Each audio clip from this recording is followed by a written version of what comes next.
La muerte de Luis XIV en 1715 dio paso al desbordamiento de la propaganda antirreligiosa de la Ilustración. En las décadas siguientes, los filósofos racionalistas o ilustrados formaron una auténtica secta.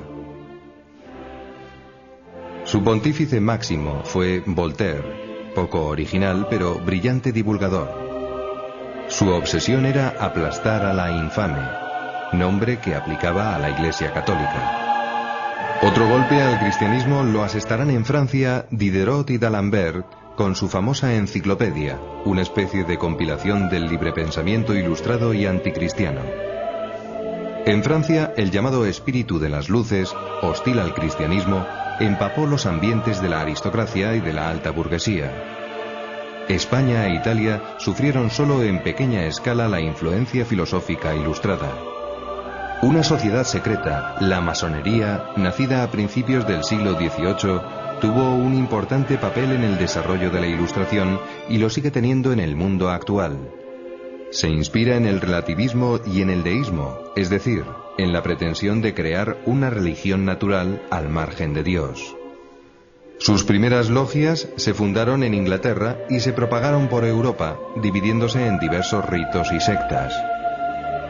Entre sus miembros se han contado muchos líderes políticos de los 3 últimos siglos. Proclaman la fraternidad y la filantropía, pero todos los papas, desde Clemente XII, en 1738, la han considerado incompatible con el catolicismo. Mientras los gérmenes anticristianos van haciendo mella en las élites, el pueblo llano sigue fiel a la religión católica. En el siglo XVIII, las 3/4 partes de la población europea vive en el campo, asiste a misa y trata de cumplir los mandamientos. Las iglesias se multiplican gracias a la enorme generosidad de los fieles y se adornan profusamente. Proliferan las capillas, ermitas, estatuas y pinturas, a veces ingenuas. La devoción popular es viva, sobre todo a la Santísima Virgen y a la Eucaristía. Por fin el extremismo ilustrado estalla en 1789 con la Revolución Francesa. Es el terremoto que pone fin a la Edad Moderna y abre paso a la contemporánea. Los revolucionarios franceses pregonan al principio la igualdad, libertad y fraternidad. Pero, guillotinado el rey Luis XVI y proclamada la Primera República, se radicalizan y recurren al asesinato político masivo. En el periodo del terror, de 1793 a 1794, la guillotina no paraba. Solo en julio de 1794 dejaron en ella sus cabezas más de 4.300 personas, incluidos sacerdotes y religiosas. Durante la Revolución Francesa se produjo una de las persecuciones más sangrientas y descristianizadoras de la historia reciente. En el llamado periodo del terror, la imagen de la Virgen María de la Catedral de París fue sustituida por una imagen de la diosa Razón. En 1793 se inventó un calendario republicano para sustituir al cristiano y se obligó a los sacerdotes a obedecer el nuevo régimen firmando la Constitución Civil del Clero. Los que se mantuvieron leales al Papa lo pagaron caro.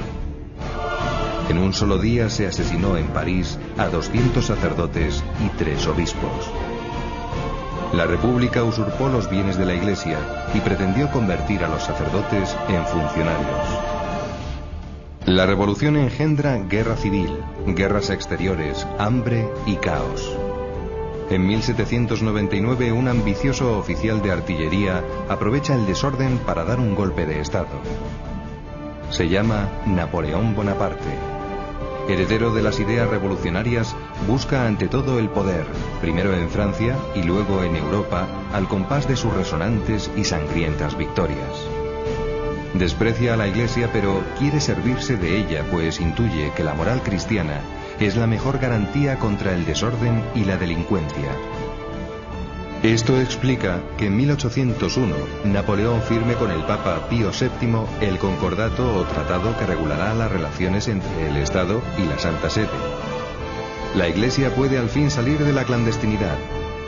En 1804, Napoleón invita a Pío VII a su coronación como emperador para dar así legitimidad a su dinastía.